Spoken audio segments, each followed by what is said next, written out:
I really wanted to play you the video, you guys, from the House of Commons. The thing that kicked off the whole... Sarah Pochin, the troublemaker extraordinaire. So first PMQs, the first question, as a Reform MP, and has put a bomb in the party. But anyway, let's watch it, and then we're going to get into it. And the big questions are... Given the Prime Minister's desire to strengthen strategic alignment with our European neighbours, will he, in the interests of public safety, follow the lead of France, Denmark, Belgium and others and ban the burqa? Yeah. Prime Minister.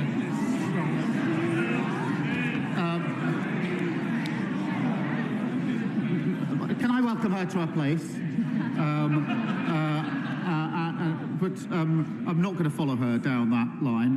But now she is here and safely in her place, perhaps she could tell her new party leader that his latest plan to bet £80 billion of unfunded tax cuts, with no idea how he's going to pay for it, is Liz Truss all over again.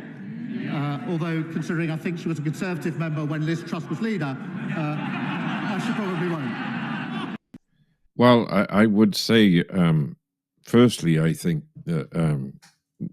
for those that haven't seen it, Sarah Pochin raised her first question of Prime Minister's questions on Wednesday to inquire as to whether or not the government would support a ban on the burqa, which is it's not just the face covering. The burqa is an entire body covering that females in the Islamic faith are made to wear. And I'm very specific in saying made to wear, because it is not an optional item for the adherents of that very traditional 7th century Islam.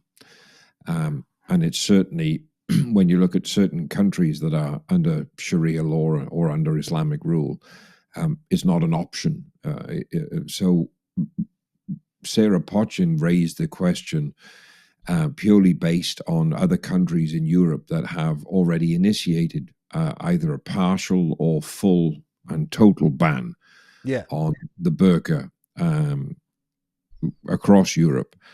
France probably being the first one. I mean, Italy's long had a national ban on face coverings because of their anti-terrorism laws. That took place in 1975. But specifically banning the burqa, France were the first country in Europe to do that some 16 years ago, I think it was. 2009, I think, when Nicolas Sarkozy banned the burqa in France because of the problems they were having with terrorist attacks and being unable to identify people as a result.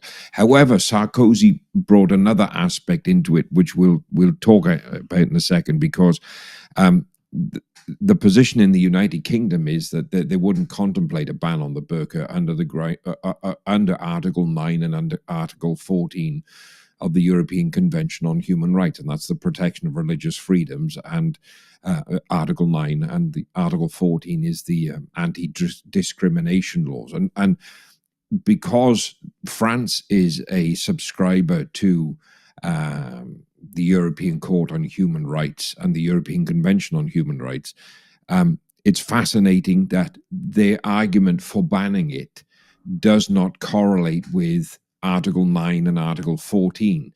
So the argument here in the UK kind of doesn't hold muster on those two grounds, because another European country, well, actually several European countries, have already banned the burqa, even though the European Convention of Human Rights applies to those countries. France, you got Belgium, you mentioned Italy already, you've got Switzerland, Denmark, Austria, Bulgaria, that have all basically banned the burqa and are in that ban right now. But here's another interesting thing for you, right? The Daily Express conducted a poll, right?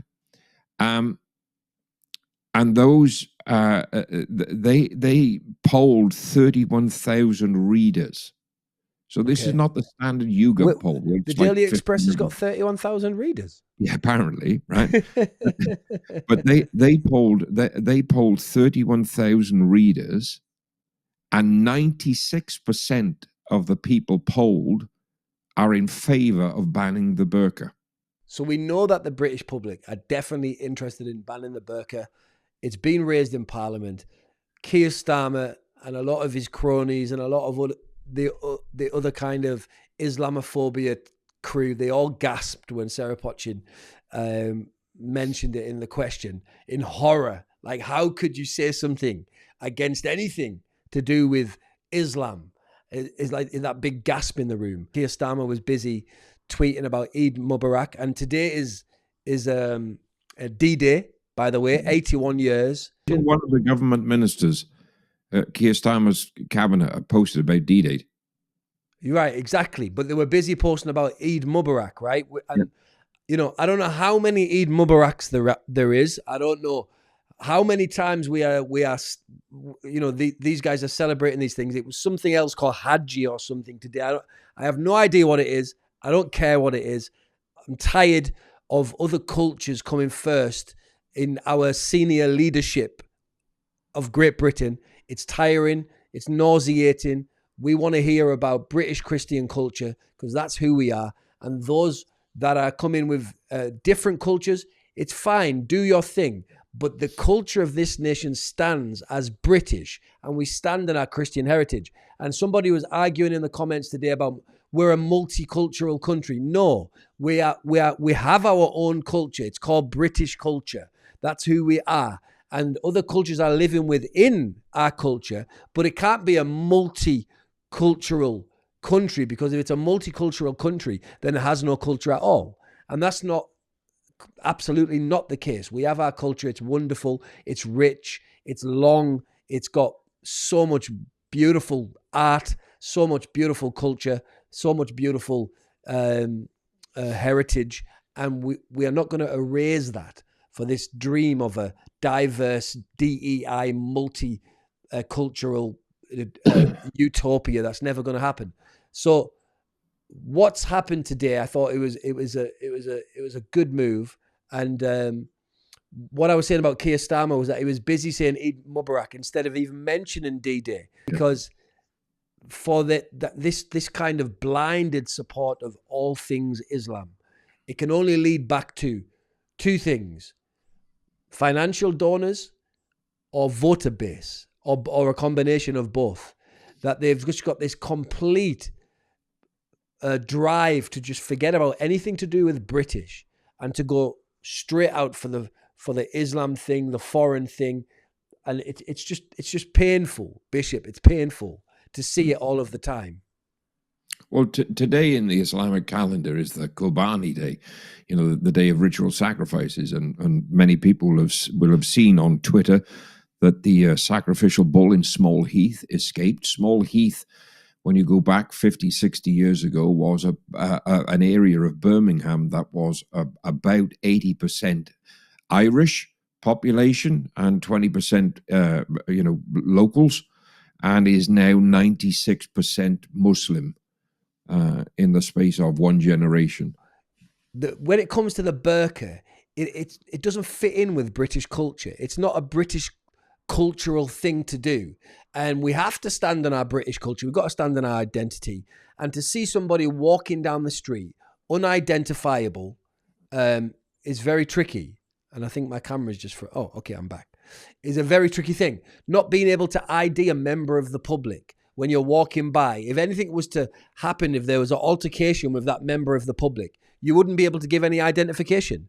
And I just think it's something that, yes, it's got its security threats, because also CCTV can't see the person either. But, you know, it's just something that it rubs up against British culture. It's not something that we can say is part of our culture and ever will be. No, it isn't.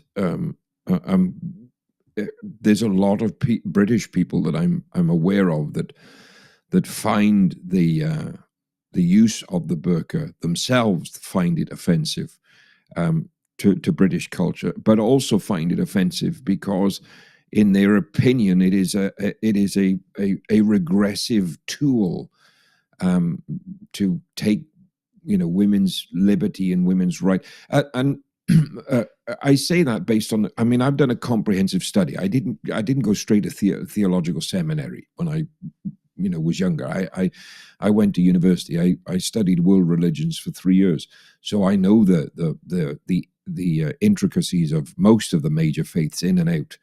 And there's an awful lot within the Islamic faith that is repressive towards women.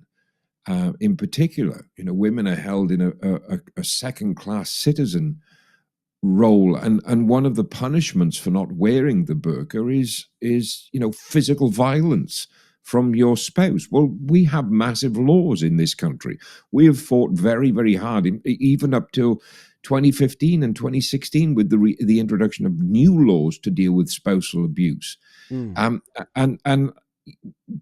to think that we are being told that we have to accept a religious ideology that forces women in the 21st century to wear such things, because heaven forbid she show a bit of ankle or a bit of a wrist, never mind the rest of her. If they don't, that they can be beaten severely, and nothing can be done to the husband because it's quote unquote a religious practice. That is just absolutely ludicrous.